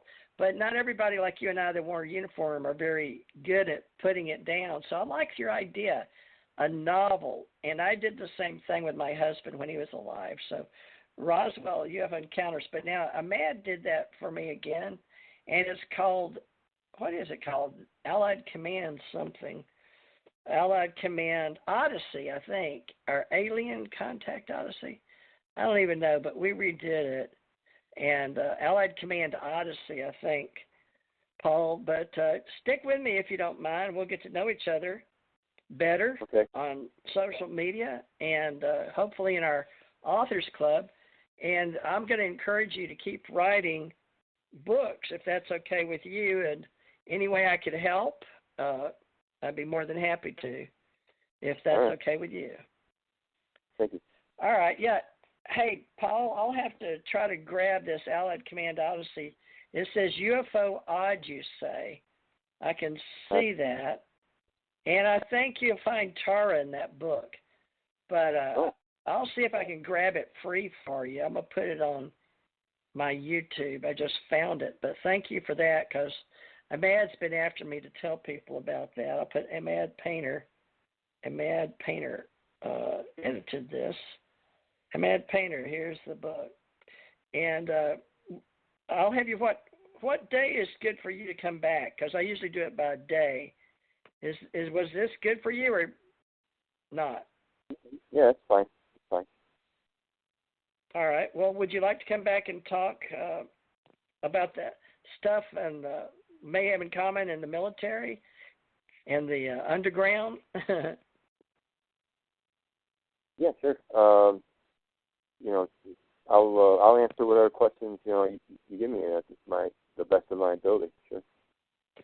Okay, good. Well, you did a really good job. Thank you. I understood you were on 2 other radio shows before this. So this was number 3 live. Is that correct? Yes, this is number 3. I was on a panel on another show, but the previous 2 shows I was using my iPhone, which is a government phone, and I think there were keywords that I said, and then they started scrambling, so that was not good. So I'm not using the government phone anymore. That's hilarious. I don't get that.